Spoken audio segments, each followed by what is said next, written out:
but you get your time to shine. I'm gonna try and shout out your names. These EU lobbies have been all these pros so fun to added in your Twitter bio. Yeah, they've been so fun to watch because the European players, they have like a good mixture of that aggressive play style, but also when they want to play that more controlled position holding play style, they can easily do that as well. They really are the total package here. Now let's see what Hunter and Kinstar are going to try and do here, because there are some players that were right in front of Hunter, and look at that, just going for the shots right away, agitating the beast. And this player went for the shots, and you know, you have to wonder what was the maybe just going for a last-ditch effort there. I think that player was dangerously weak and may have been taken out by the storm. Very hard to tell there, but regardless, they're going to get whisked away with that rift to go, and they're going to hug the edge of the storm, just as you're seeing here. And if it's timed out nicely, they can make their way to the top of that hill. And the snow biome in the island is so rough to play in because you have these very sharp hills, as you see here. And you don't have much of a choice, and that's going to be it down there on a Meteor. Hunter is going to register that one right away. That player landing right in front of him. And they did just as I said, landing right at the edge of that hill, because it's such a steep drop there, as you can see on your screen. Yeah, you know how difficult that zone is when the players opt to take 30 ticks of storm damage just to get that early high ground on this cliff. And you'll see a lot of players go down on that lower ground if they're not positioning themselves properly. So Kinstar and Hunter have great positioning right now. They have those shadow bombs if they get knocked down, and they want to use them to protect themselves from fall damage. And now they're just going to take any shots they can on these players as they try and rotate up this cliff. You do not want to get stuck under it. And thankfully, it actually is moving away from the cliff, so any players that were at the bottom of it are going to be okay. Now, Hunter and Kinstar need to make a good decision to either waterfall down, maybe they'll use the shadow bombs, but they've got lots of resources to work with right now. Getting some clean picks, double pickup from Hunter right now. 11 eliminations between the two of them. And these are eliminations that I'm sure Kinstar would want to be able to get back that HP that he lost from going outside of the storm to establish his position to begin with. But as it currently stands, though, you're going to have Hunter raining down damage on these players, so there's not really much of a chance that they could hold this off. Fury's going to have to dip down low. You're going to have Kazola alongside Johnny Boy. Zero's going to get chased down right below Kazola here, and Johnny Boy is going to make him pay for that. And while all that's going on, you're going to have Hunter and Kinstar owning up above. It's going to be a 2v2v2 here. All duos still fighting in this matchup, and it's the Solari duo owning the high ground. Fury's going to drop down low. Zero hanging out alongside his teammate. They're trying to hold this one here. They're trying to actually force him down with some shots. They have no more builds, as you can see. They're not placing anything else. So because of that, you can tell that that is the situation they find themselves in. But the fight, the drop down happens here, as you see on the left side. Kinstar and Hunter, they're going to go for it. Zero has nothing left. And Kinstar, Hunter, dynamic as they win the game. Wow, 7-7 eliminations. These guys are putting on a clinic in the differing levels of high ground here. You see them as soon as, and you look at that top left corner of your screen, as soon as they're having to descend again, they're going down with this waterfall technique and making sure that they're never too high, that if they get shot down, they're going to get taken out. But incredible, incredible game, an incredible show, guys. Make sure you check out the Solari boys if you want to get some tips on your Fortnite. But we got Cam with the breakdown. Cam, what you got for us? Thank you so much, Kitty and Golden Boy. And Europe has been absurd so far. The action has been unlike these ballers all over the place. They've been getting shot down the second they've rolled on in. But let's take a peek at some of the plays we saw in the last match and some of the highlights coming out. So first, one thing I want to note here is Cartoon's ability to get the high ground and what it ends up then meaning. They grab the launch pad up the side, go for this build battle, and he's going to be able to take it away. Now, from this point on, they are not challenged up on this high ground. It allows him to just start raining down shots, and right away, he's impacting other high point duos. Achilles and Kinzel getting impacted there right away, and he's not done. And again, we stress so much how every little interaction matters. This is all because they were able to find the launch pad, rotate up onto the high ground, and just look. They haven't even had to take a shot. They're not covering their sides, and Ardit is now going to be enabled to start working top down and pick up Shinken right there as he's working through. And what this means is they're gonna close that out, pick up the victory route, and get the points. Now, Cazorla, that's what we talk about when you need everything to go your way. Sometimes it's not even a pixel. His opponent actually moved into that shot, Robin going for the peak, but then it allows him to establish position and pick up another good gatekeeping elim right there, and he makes sure to push out and get the utility. Now Hunter right here on a great little CQC, as Golden Boy said, the close quarters combat, good pickup onto Clash Joke, and then the rotation around the outside. They take a ton of damage to make sure they get control of the high ground, but that's what matters, because if you're not gonna control that, you're not going to be able to run these games out, and you're in a much harder position. The high ground, as we've talked about before, enables you to do so much. As you can see, Hunter and Keemstar are now just hugging each other, literally on the same square, but checking all of these angles, and all of the players on the low ground are utterly helpless. There's nothing you're going to do, particularly when it's the players who's so good. That was Cazorla, who is having such a good run. But it doesn't matter how well you're playing individually if there is a well-coordinated duo on the high ground working top down, just like the Slaughter duo. Let's take a look at those standings so far. And again, you two need to learn how to share. That's not fair. Though, on a side note of that, for a lot of the people who have talked about it, again, this is more so my personal opinion when it comes to it, about previous qualifiers playing in. One, you don't get a chance to play in this environment all the time. And two, when you're playing on that stage in New York City, you're playing against the best of the best for the $30 million prize pool. So you're gonna have to beat these guys one way or another. Might as well take it there. You can see Ketcher and Tripper also getting up there, but don't forget, these previously qualified duos, these spots will not get taken up. So as of now, if this held, 3rd through 6th would be the ones going through. You have the other previous qualifiers on there as well of Hunter and Keemstar. So these matches are incredibly close. Spread not too far either, about 8 points going through. So what that means is we're gonna take a quick little break so you guys go to the bathroom, get some food, get some snacks, get some water, make sure you stay hydrated. We're gonna reset real quick, we'll shuffle everything around, and we'll be right back after a 5-minute break. Yo, what up, Fortnite fam? DJ Zeke in the building. Hold on, I'm getting a phone call. Yo, what's up, dude? It's DJ Zeke. Yeah, man, what do you mean? What do you mean you don't know about the block party? Everyone knows about the block party. No, dude, it's a 2-day event, June 15th and 16th. The ticket's only $35. You gotta be there.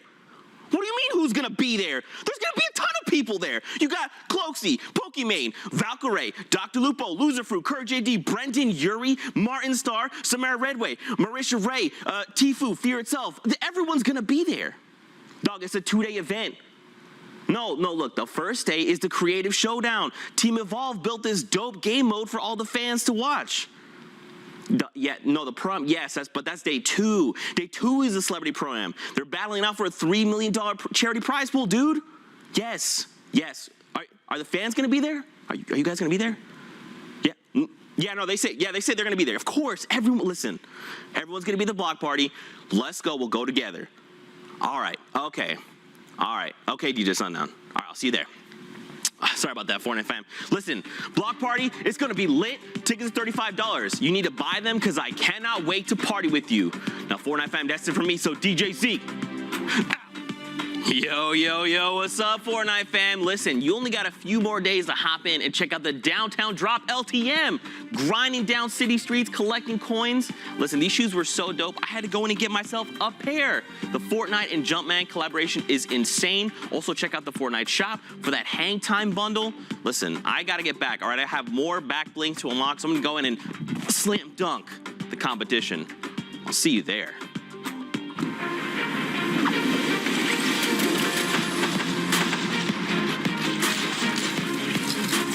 actually qualified. It's actually such a relief, such a big achievement, and something I've been working for almost a year now. It feels really good. I think it's one of my biggest accomplishments. It's just a massive, massive pool of people. You need to be so incredibly proud of your son being one of the best, one of the best solo Fortnite players in the world. It's still hitting me like slowly. I was literally just laughing. Like I was laughing so much. Wow, I won $50,000 guaranteed, and I'm going to New York. Yeah, gonna keep 50,000. Oh, There you go. as a kid, this is basically all you dream of. The hype's really real. It's a game I can compete in, and I think that's why I have so much fun in it.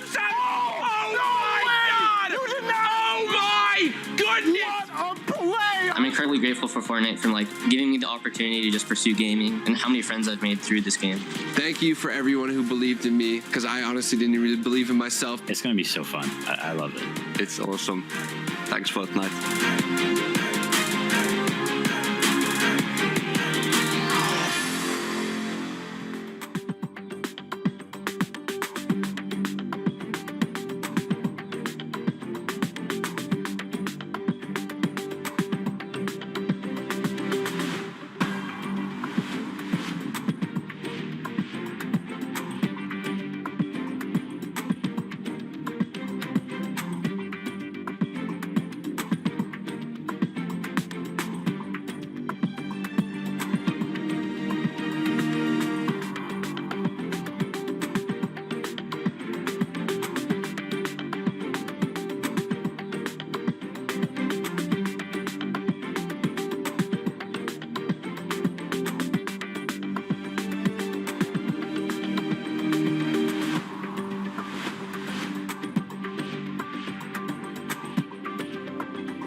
Everybody, welcome back to the Fortnite World Cup Online Open Qualifier. GB here as we get ready for some more European games. We're getting close to the wire here to determine who is going to be the 4 duos that will be joining us in the finals in New York City. So let's not wait anymore. Let's go ahead and bring out your casters. It's going to be the classic pairing of Zeke and Sundown. Take it away, fellas.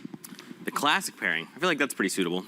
Yeah, I think we're pretty classical. Definitely not our jokes, but other than that, no classics out here, because as we established yesterday, we aren't funny, and there's nothing funny going on today. This is week 8 of the Fortnite World Cup Online Open Qualifiers. We're in the European section. The first 4 spots are up for grabs, and I'm ready to get in the action. Are you? Let's do it.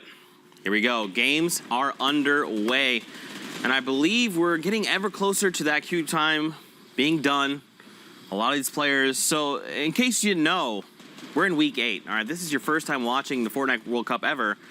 Where have you been for the past 8 weeks, first of all? Hey, people got busy lives, Zeke. It's okay. Trust me. It's all right. I know the feels. You got to do what you got to do. But now, right here on board with Yoda and Maggie, which I believe SY is Supremacy, but not positive about that. So, not 100% going to confirm it. But Yoda looking for the shots here. You can see 20 duos remaining, 38 players left. But as Zeke was beginning to get into, this is the Fortnite World Cup Online Open Qualifiers. And when we mean open, anybody can play. Your mom, your grandma, your sister. If you can log into Fortnite and connect to a region, you can play in the arena, get up to 300 points, play in the semifinals. Then, if you're in that top percentile, the best of the best, you get your shot to compete in the Sunday final for your share of the $1 million prize pool and one of the coveted spots in New York City. And of course, maybe you've forgotten, maybe you need a refresher. We should probably talk about the format real quick. Good job, Becca, always on point with that. Top 15, top 10, top 5 Victoryale are all the placement thresholds. There's a point on the right side of your screen, and every elim is a point. That's how these guys are moving up and down these leaderboards. It's finals day, so a lot of these people are just trying, exactly like Sundan said, looking for those coveted spots, trying to make their way and punch a ticket to the finals. And right now, Yoda, Magi? I think it's Magi. I'm not positive there. We'll flip over. Hopefully we can see in the full font. But right now, Yoda getting some great shots over there. Or if you're Micho Mongrel and Stompy the Shinken, you're looking to get a little bit more practice and a little bit of a payday. I know I talked in on that before, but the previous qualified players are allowed to play in these. They will not take up a qualifier spot, but they do get their chance to compete for the prize money. As we see Yoda get beamed down there and just floating along, waiting for Maggle to settle up and cover him. Because one of the big things here, and I know that's probably a very contentious point, the previous qualifiers being able to play, but one with how much the game changes from patch to patch, somebody who is consistently at the top in a BR game, one that definitely needs to be rewarded and recognized. And two, I think the mindset of like, hey, this guy is really good, I don't want to play against him, is a real cop-out. As someone who has played competitive at the highest level in sports and in some video games, I'm not saying this one in particular, but anytime I myself am going into a tournament or into one of these environments, like, I want to, wait, did that just fall directly into, I don't think I've ever seen that happen before. Nafaz just knocked Hells out of the sky, and he got a literal fish sticks supply drop straight down into his box, just completely derailing that thought. But as I was saying, like, if you're going in and you want to go to that Fortnite World Cup final, like, I don't want to win that knowing that, like, oh, there's a better player who's at home who could beat me. Like, no, I want to go and I want to win beating the best of the best. Like, I want to play against the best, and I want that #1 spot, knowing that every person who is possible, who might have been on my level, was there, because that's what it means. And that's what these guys are doing, the Dubses, the Stompies of the world, the people who are that consistent week in and week out. That should be recognized, because that's really, really dang hard to do. Yeah, and I think too, like, if you did qualify, you're going to face them anyway. So if you're going to face off against them now, you get a good judge and sense of where you stack up against them, and then you still have time to refine your skills, your edits, your communication, etc., and then qualify. Right now, obviously, we only have 2 weeks left. This being one of the two.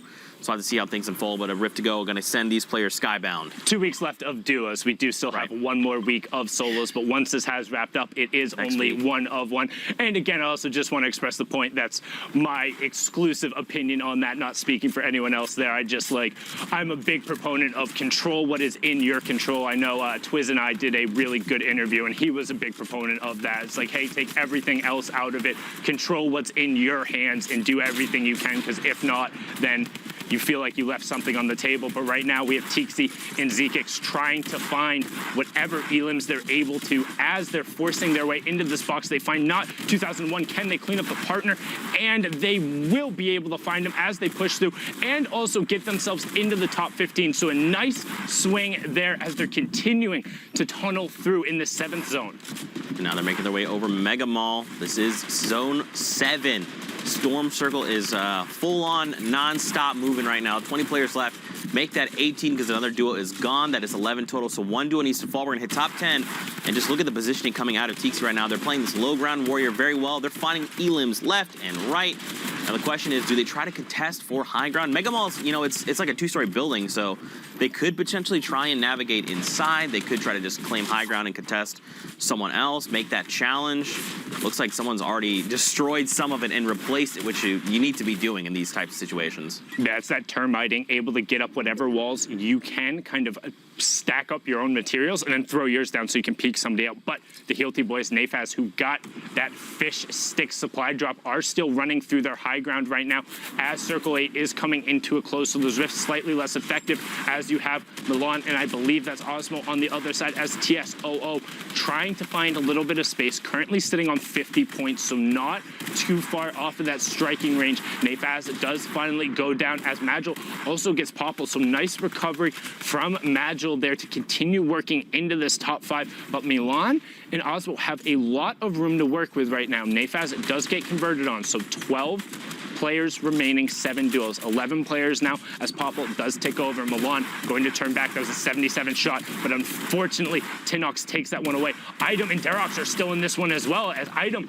picks up Osmo. So Milan now by himself gets Tinox with a great Kuna stair reset there, forcing him off onto the side, and now he's into the top 5 as well. So Idom and Derox up on the high ground. Milan as the solo rider in the tarp beneath. Tixi goes down to the storm, so Zeki is going to be your solo rider. Idom in your top right, Milan in your bottom right. Everyone else on the wide on the left. This is tough, man. Derox and Idom, they're up on the high ground. They've got this great angle on everyone else below. The SY duo, they're going to pick up Zeke because, of course, because he's by himself. Now Milan is in a similar situation. He's going to fight 2 separate duos, but he's got to try and make them fight each other and then look to clean them up or trade out people. Yoda going down. This is huge. It's a 2v1v1 right now. Magi here going to try and contest with Milan. He's dropped into critical health right now, just under that effective 100 HP. And look at Idom, though, still on 200. Derox still, he gets dropped down into his natural HP. Magi down below, he's going to get picked up, but it's by Idom, who's still got the 200 effective HP. And in the end, Derox goes down, but Idom says, bro, I've got you. Idom working top down there, putting that rare combat shotgun to work. If you're able to get your hands on it, able to find it after the reduced drop rate, it puts in the work. As Idom and Derox showed there, it looks like this might be their week. They've been stringing it together after a record-setting performance in the Saturday qualifiers. They're repeating it so far on Sunday, sitting at 78 points after that one, but now on board here with Windstrike Mayhem and Gambit Azzy, another group who was towards that top 10 yesterday and is just within striking distance. We talk about 15 points being a relatively reasonable pop-up game, sometimes a little bit more in duos because those points do get kind of pinched in, and a good quick little down coming in there from Mayhem and Azzy with the team fire. You know, I think, too, we should probably talk about, you know, the thing we always talk about, and that is that every interaction matters, especially here in finals, right? If this is your first time watching competitive Fortnite, these moments are critical. Every single decision every single decision these players make is make or break, right? For instance, right now, Mayhem and his dual partner, Azzy, sending shots for this player. They got the pickup, and now they eliminate that team. That means Fnatic, Eric, and his dual partner, that's it. They're done with this game, because remember, you have a 3-hour window or 10 games to get through. So they have to go back in and try and reset either, because remember, we just saw the timer. It's like, what, 24 minutes? 17 now. 17, okay. There you go. So this is the allotted time they have to queue back into games. Once that hits 0, they cannot queue back. But very quickly, we're going to hop in because Hunter and Kinstar are here in the thick of things as they pick up an elimination there. A player has gone down, and now maybe they're going to look to be aggressive and pick up the dual partner. We'll have to see. But, yeah, man, it just goes back to every interaction matters, you know? You don't want to be – you're trying to get as many points because there's only so many qualifying spots on the line, right? So you don't want to be eliminated. You want to try and make it a top 15, top 10, even top 5 because those points are so crucial. Yeah, every single point, and sometimes it's about more than just the point, right? Like Hunter and Kinstar, having already qualified, aren't necessarily under the same amount of pressure. But we saw the Cooler Boys able to play spoiler to, or Left Eye and Geber were able to play spoiler to Zaipan and Ritz of RBK, literally winning a 2v2 that if the RBK boys had gotten it would have sent them to New York City. And the difference in that interaction actually came when just a positional swap happened. And RBK ended up back on the low ground when they really didn't end up needing to. And the Cooler guys were able to punish on it correctly. And that's what we talk about is like, yes, they were the ones that won the fight, but why did they win the fight? Well, 30 seconds before, there was a slight miscommunication and position swap. And sometimes that's the difference between your trip to New York City or whether or not you hit that top 15 threshold as we're closing in on 31 players remaining now as Kredges gets picked up. 17 duos left, and Hunter and Kinstar had that near side of the zone. If you check in the bottom right-hand corner, that blue-purple circle, or excuse me, the blue circle is the storm zone, and then the white one is the new safe zone. They were right on that edge of the blue as it's walking over, so everyone's going to have to rotate past them. So right now, they're going to be looking for edit peaks on all of their sides, but mainly want to stay safe and to hit the top 15. And I think another cool thing as well, Solary, Hunter, and Kintstar, they've already qualified, right? We saw them go through and punch their ticket in week number 6 2 weeks ago. But not only them, their other Solary teammates, Airwalks and Nikov, they all went through together. But this is actually huge because I believe it was Nikovs and Airwalks when they qualified, or maybe it's actually Hunter and Kintstar. I'll ask Bala to just be sure. But one of them actually edged out another French team, the Stream Boys, just there and on 10th place. So, you know, heartbreak, but also semi-celebratory there for Solary because their entire roster goes through. But now this means this is another opportunity for the Stream guys to make it on as well. So, listen, man, Europe's a stacked region. I think if you've been watching from the beginning, since even before competitive Fortnite was a thing, you know in your heart of hearts, Europe's crazy. We all know it. Europe's good. There's always good. Like, there's always been players all over who are able to make plays and have high octane abilities. And more importantly, they've been the biggest proponents of aggressive Fortnite, of going in and being the pressures. That's where you see the Mitros and the Mongrels of the world, the Mr. Savages and the Benji Fishies, who are just more aggressive, who are just better at taking the first action as Kingstar knocks down a number of players. We're getting close to the top 10. What? Little Solary on Solary crime. Oh, no! As Airwalks gets sent full back to lobby, courtesy of Keenstar. Au revoir, Airwalks. Goodbye. We'll see you later. Maybe you can get another Q in. As Keenstar now into the top 10, has Hunter directly underneath them, and they're looking up towards the high ground, but they heard the Shadow Bomb go off, assuming that player disengaged, so going to turn their attention away from that and now look downward for more elims. Man, that's tough. You know, for the French-speaking community there, that's a hard one. That's not tough at all. I'm telling you, Keenstar doesn't mind. He'll pick up an elim on him every time. He doesn't care. They'll let him know afterward, hey, my bad, but thank you for the point. Yeah, for sure. Nikov there was on the middle of your screen. You saw him for just a moment on the center there, just playing low ground warrior, has to fend for himself. Now keep in mind, guys, this is duos, so anytime your duo partner goes down, that's 50% of your potential damage being eliminated. Potential sent back to lobby, especially with the Siphon. You kind of have to confirm those. Now Nate here going to try and challenge for the high ground. Check the builds though. He's down to 40. It's all metal. And so he's got to make a decision. Do I just drop down? Do I try to contest, especially being by yourself? He's dropped down to 23 HP, trying to just make the decision. So in the end, punished for doing so, but he just needs a Siphon. He'll be back in it. He just wanted to wait for top 5. He was waiting out for this 2